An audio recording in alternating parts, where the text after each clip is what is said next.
For Creamer Media's Polity, I'm Shannon de Rehove. Gareth Newham of the ISS joins me to discuss the latest crime statistics. The latest crime statistics show reductions in most categories of serious crime. However, this rate of decrease has been slow. Why is this? Well, it's very difficult to know exactly why each crime type changes over the years, unless you do the kind of research that we generally don't have the resources to do in South Africa, or we don't allocate resources to it. So we spend around 60 billion rand a year on the police, we spend a further 40 billion rand a year on private security, and we don't spend very much, a small fraction of that, trying to understand why we have a crime problem and what other ways we can use to deal with it.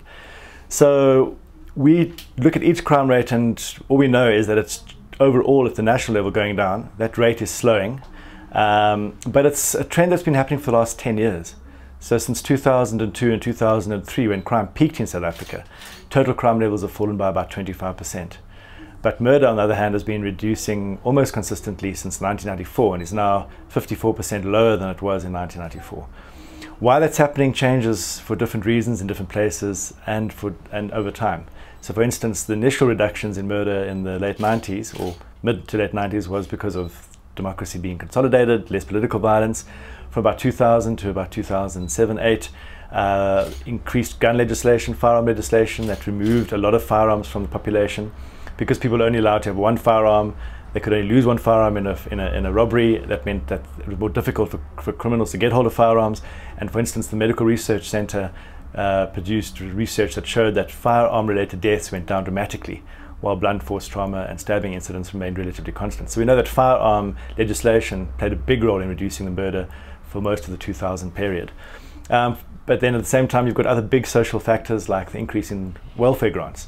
In 1994, we had around 3 to 4 million people receiving some kind of social assistance. By last year, we've got about 16 million people. And that also provides some kind of buffer to the kind of social economic conditions that sometimes result in the pressures at a local level is why people kill each other. 65% of murders start out as assaults between people who know each other. It's largely young males between the ages of 18 and 35. Almost, in most cases, there's alcohol involved. The disputes are interpersonal. People know each other, but it's about money, it's jealousy, it's relationships. That drives murder here and other parts of the world, and that's the kind of murder that's reducing the most significantly. Only about 16% of our murders actually related to robbery and other kind of crimes. But we're not sure if that rate is necessarily changing. Some opposition political parties have called for civilian control over crime stats. That is, for crime stats to be reported by a body independent of the police service. What is your response to such a call? We support an independent audit of the crime statistics. Right now, the crime statistics are not independently audited. So the police gather them, collate them, and analyze them and report on them. And they also use them as a measure of performance, which is a very dangerous situation. So you're saying to police stations, we're going to measure your performance on the crime stats that you gather and report to us on. And that is why we've seen a lot of manipulation of crime stats at various stations across the country. Because obviously, if you're saying to a station commissioner, your performance bonus or your chances of being promoted or having a better post depends on you getting the crime rate down, but you don't give that station commissioner better training or better resources or better caliber detectives, for instance, there's very little they can actually do to change the crime situation in their precinct. So the most common thing that's happened here and internationally, around the world, throughout Europe and America, is that when you use the crime stats to measure police performance in that very crass way, very broad and non-specific way, you get crime stats manipulation. So we really need to have a separate body, and we think that it should be Statistics South Africa. And in fact, there are moves ahead to do with Statistics South Africa and the police, look at how Statistics South Africa, as the government's custodian of all statistics, an independent structure, looking at the statistics produced by other departments, should actually collate and release those statistics. So it shouldn't be something that only the police do. The crime statistics are actually not, or in very few cases at a very local level, can be seen to be a relative measure of police performance, say instance against street robberies or house robberies in a particular place. But at a national level, they're really just an indicator of the crime challenge we're facing and the crime trends. So they should be collected by the police, but they should be independently reported, audited and then reported on by another body.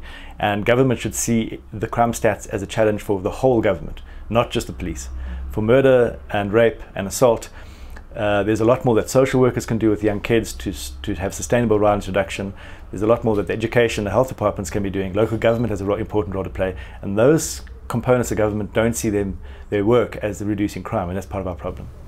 National Commissioner of Police Ria Piecha said that public violence is an emerging issue that requires increased police attention and that the police would seek to lay more charges against those involved. What will the consequences of this be? The consequences would be an increased alienation between the police and the public.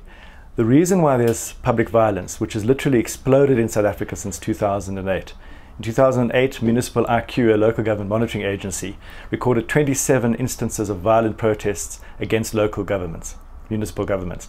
In 2009, it recorded over 100. So a massive increase. We saw the same in the police statistics. And the year-on-year increase nationally shows that there are over 1,200 violent public protests that the police had to respond to last year. That's 3 violent public protests every single day on average.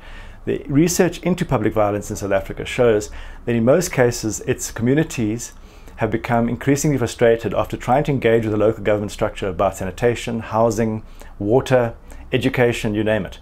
And they're not getting responses. The local government officials ignore them, or they arrive, make promises they don't fulfill. At some point, after trying to write letters, send delegations, they get very frustrated and they block roads, they burn tires, they stone cars, and they're doing that to try and draw attention to the problems that they're facing.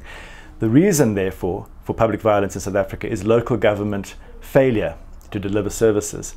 The police then are sent in to just disperse people, and they usually do this by firing tear gas, rubber bullets, thunder flashes, and make some arrests. Not that many if you think about the numbers of protests we're actually having. Almost none of those arrests ever land up in court or end in a successful conviction because the chain of evidence is often broken. The cop, who's a public order police official who bundles somebody into a van, doesn't know who they've arrested, and they can't be in court to demonstrate why they arrested the person or that the person committed a crime. So there's virtually no conviction rates for this. But this is very worrying when our police chief thinks that this is a policing problem. If the statistics or the estimates of over 2 million people having been involved in violent public protests against local government is true, and their main experience of the police, because these are largely poor communities, is one of repressive violence against them, shooting them with rubber bullets, firing tear gas at them, you're creating a growing rift between communities and police officials. This starts happening. When this starts happening, they don't report crime. They don't report on criminals in their community, so the police can't make arrests. They start seeing the police as the enemy, and it compromises police safety. So the solution to this problem is improving local government service delivery, not bringing in more police. Bringing more police will escalate repression, alienate the public, delegitimize the police, and lead to a situation which will have devastating consequences in the long term for South Africa. And it's very worrying for us that this is seen as a security problem and not a service delivery problem. You state in your article that the police have a pivotal role in determining whether or not a protest turns violent. Please elaborate on this statement. The research that has been undertaken specifically by the Centre for the Study of Violence and Reconciliation and Wits University shows that the police have a pivotal role in 2 particular ways. Quite often, the police arrive at the situation too late, and the violence has already ended, or it's spread beyond something that could have been contained more easily. A very good example of this was the 2008 xenophobic violence that broke out. The police were very slow to respond. It took them most of a day to even start sending out troops. And we've seen it already with the most recent truck driver strike, where on the first day of the strike, you saw people trucks being burned, stoned, people being beaten up, roads being blockaded. Where were the police? Shooting tear gas at miners who were striking somewhere else. So the ability to use intelligence to predict and respond appropriately to public violence is often slow and inadequate, and that allows the public violence to carry on more than it would have otherwise had the police responded quickly. That's the one way. The second way is that when they do respond, sometimes they respond overzealously. So rather than arriving and dampening the situation through verbal commands, through basically just moving in force, they often very quickly open up with tear gas and rubber bullets, which leads to running ongoing battles. That can then inflame the community, especially if it's about something that they're really passionate about, feel already strongly grievances. That usually then sparks an additional violence incident the next day, and it leads into day-long running battles with the police in certain communities. So we have some of the best protocols of public violence in the world, some of the best training that's been internationally accredited and understood to have effects. It's about negotiation. It's about understanding who the leaders are and what the problems are and bringing the right people to deal with those problems. And often the police fail to do that. They escalate the violence rather than de-escalate it. You also note that there is an increasing risk of police being seen as antagonists in local struggles, and that this could cause people to lose trust in the people meant to protect and serve them. What will happen if people lose trust in the SAPS? If the people or communities lose trust in the SAPS, the first thing that they do is they don't report crime that's happening to them. they don't think the police will do anything about it.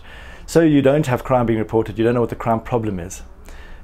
Criminals are then able to operate quite with impunity because they know that the police aren't likely to be looking for them because no crime's been reported. The community don't report the criminals to the police, they start taking matters into their own hands. So we have vigilante violence, which often means that people get murdered for stealing a cell phone or stealing a loaf of bread. There were around 780 vigilante murders last year in South Africa. That is because of breakdown in community trust in the police. So then you have communities taking the law into their own hands. This allows gangs, taxi associations, other structures that are not necessarily in line with accountability or the constitution taking over communities. It becomes hazardous for the police to go in those areas and you compromise police safety. So the more police officials get killed. We already have over 90 police officials being killed or murdered every year. So that is what the big problem is when you don't have professional police officials who operate within the law and able to engage in a dignified and respectful way with communities. And that is one of the biggest shortcomings we've had in policing. This shoot-to-kill rhetoric, this militarization is the wrong approach. There's very specific and deliberate reasons why the negotiators around the Constitution of South Africa and the initial policy makers spoke about community policing, dignity and respect. Unfortunately, the current administration doesn't seem to appreciate this. There have been calls by society for corruption to be reported in the crime statistics. Why is it not classified as a crime in the stats? The statistics really provide very broad categories. So corruption is hidden in the broad category commercial crime. But commercial crime includes subcategories such as fraud, money laundering, racketeering, embezzlement, corruption, and a range of other kinds of scams and financial related crimes that are in the acts, different acts. So when they report an overall commercial crime, you don't know what components of commercial crime are getting worse or getting better and where. So we do know that overall commercial crime has increased by 63% in the last 8 years. It reduced by about 1% in the last crime statistic. So, and we also know that about 30% of these crimes are actually reported. Both the public and private sectors do not generally report these crimes to the police. They tend to deal with them in-house. They'd rather use disciplinary processes and fire people rather than lay complaints and then go through a long process where they have to go to court and give evidence and so forth. So the National Victimization Survey that just came out shows that about 30% of these cases get reported. So 2/3 don't get reported. So that statistic doesn't tell us very much. Ups and downs there could really be about reporting rates as opposed to the actual figure. What we've been calling for is the police not necessarily to release all the statistics at a public meeting once a year. First of all, we want the police to release the statistics more regularly and closer to having meaning. So quarterly was a Commission of Inquiry finding in 1998 in looking at how police statistics should be released. They can release them, they're updated on a national system every day. So the police, if they wanted to, could every morning put the latest crime statistics posted on the notice board of the police station, or every week, or every month. Some places like New York report every week. Some places like London or the UK report every month. But it's a day after, so you could report on the first day of every month, the last day of every month. But that would give communities, first of all, an understanding of what's going on in real time. So if you suddenly saw that, for instance, business burglaries or house burglaries or robberies are going up in your area, you would know that immediately. You look at the monthly stats and see this is coming up. You could either work with the police or other organizations. It's not always a policing challenge. Business burglary could sometimes be best dealt by business associations improving their local security, hiring more private guards, security guards, whatever that might be. They can then put in place initiatives and then they can track the next month's statistics to see if it's gone down. So you allow and enable much greater community responses to emerging crime problems at a local level. Right now the crime stats are released once a year, 6 months out of date. So you completely deny South Africans the opportunity to do what has been done in other places like in South American city of Bogota in Colombia and in New York and others where they've seen big crime reductions of over 75% in 10 years using that strategy. We don't do that. Secondly, releasing the crime stats only once a year in large categories also then hides what's going up and what's going down. So total commercial crime might be going down driven by a reduction in reporting of fraud, but you might have a dramatic increase in corruption rates. You won't see that in the commercial crime statistics as released by the police. So then, once again, businesses, public sector, analysts and so forth can't really see what the emerging trends are. And this is particularly concerning if you're thinking about violence. We seem to have an increase in vigilante violence, xenophobic violence, public violence, farm murders, intergroup attacks with gang violence in the Western Cape. This is the murders that come out of those kinds of crimes and business robberies and house robberies business robbery's gone up by 8%. That means that there are people being murdered at a higher rate in businesses than before. That's all hidden by the overall reduction in the large number of murders that are largely driven by interpersonal reasons. So we're saying, firstly, release the crime statistics regularly and on time, and secondly, release more data, not necessarily to make it available to local governments, provincial governments, other national departments, NGOs, civil society, the unions, so that we can all see what we're interested in and work together to try and address these crime problems. The crime problem is not a policing problem alone. It affects all South Africans, and all South Africans have a right to that data. It's not police data, it's the South African public's data. Why is it that they don't release them more frequently? The decision to release it only once a year was taken in the late 90s when crime was going up. It peaked in 2002, 2003. The Thabo Mbeki government, certainly from about 99 onwards, put a moratorium on crime statistics because they didn't want the crime statistics to be used as a stick with which to beat his administration. So they thought, keep the information out of the public domain and we won't have to worry about it. Kind of a denial approach. And that approach to crime statistics, as you've seen with many other issues around government information, lack of transparency leading to lack of accountability, was the guiding principle. The decision to release the crime stats once a year, 6 months out of date, is not in the public interest. It's only in the interest of politicians who do not want to be held accountable for reducing crime effectively. Thank you very much for your time. That was Gareth Newham of the ISS discussing the latest crime statistics.